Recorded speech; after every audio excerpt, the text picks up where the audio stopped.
Hello everybody.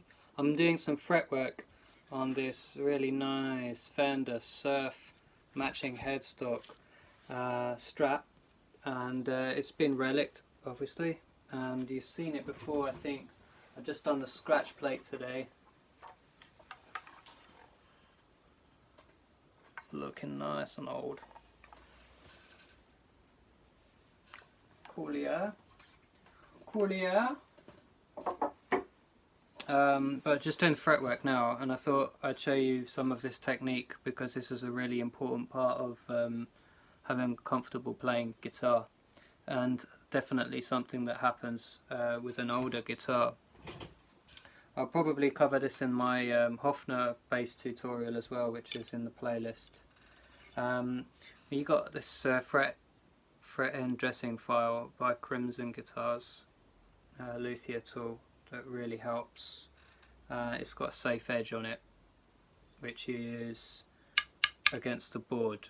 You don't have to, you can use the other end. Sometimes I find it depends on the fret, but the other side can address the lower part of the fret a bit better, and you get more of a curved edge. So the premise is to just roll around, but obviously it's quite tedious, and I find that the most important part of it is to have a flow. You want to go for like two strokes first. 2 strokes on either side, and if you have a swivel chair like I do, you can turn it into a bit of a dance. So let's get those booties shaking. 1, 2, 3, 4. Swipe, swipe, swipe, swipe, swipe, swipe, swipe. See? I'll focus a bit more on the work. Here you go.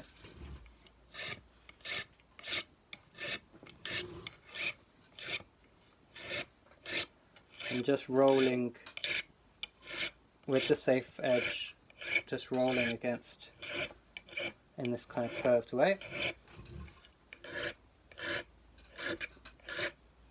And the swiveling is like each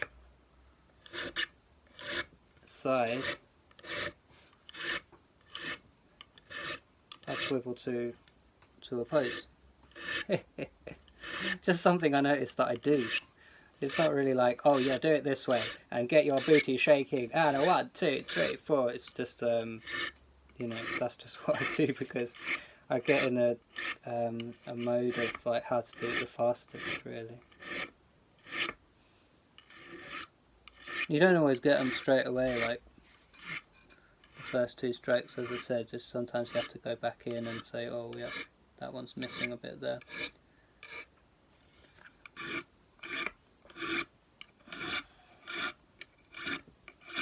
Yeah, these frets are actually just the right height for me to use the non-safe edge. Like you just saw there, it gets a bit more like risky in terms of like scuffing the fretboard and bringing up the masking tape. But you know, as somebody once said, you just have to do this 48 times to each, you know, to the whole board.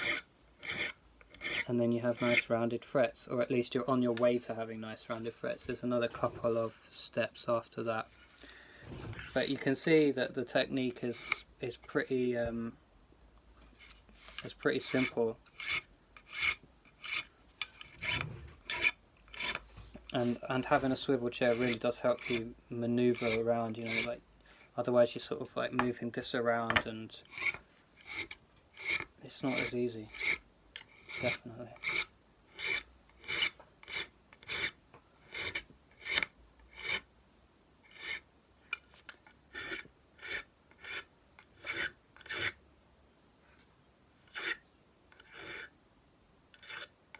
There we go.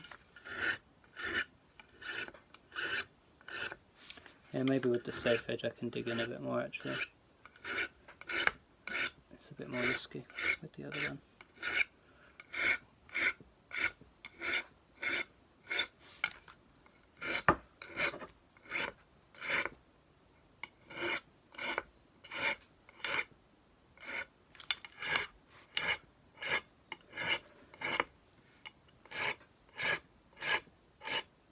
So what this does is like, as you rub your hands up and down, as you run your hands up and down the neck, you don't rub against these sharp corners. It's alright, it's a relic. And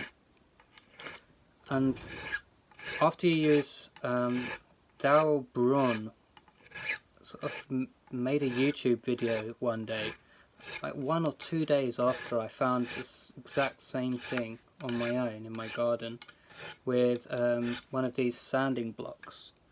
And basically it was just like, if you have sharp fret ends, just run that up and down the edge at about a 35-degree angle, and you'll get nice and smooth fret ends. And it's kind of true, but they're not like really rounded, like, you know, luthier rounded.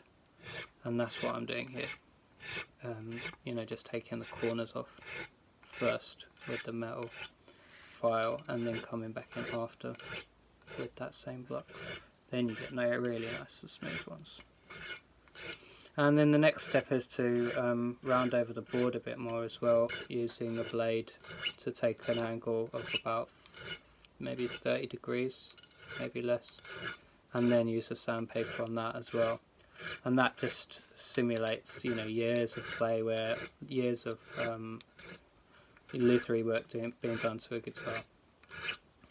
So yeah, just thought I'd share that with you. It's not the most interesting thing, like most things with guitars, but the results are spectacular. And if you play a guitar, and if you have a guitar that's got sharp fret ends, that's what you need to be doing. One of the things. The other thing that could be doing is that the fret could be sprouting up and lifting out of its slot. That's a different thing, and you'd have to look for a different video. I'll do it on at some point. But yeah, this is the technique that makes it much more comfortable to play one of those kind of necks that's got a jagged edge. Thank you. Hope you're enjoying your sunshiny grey day.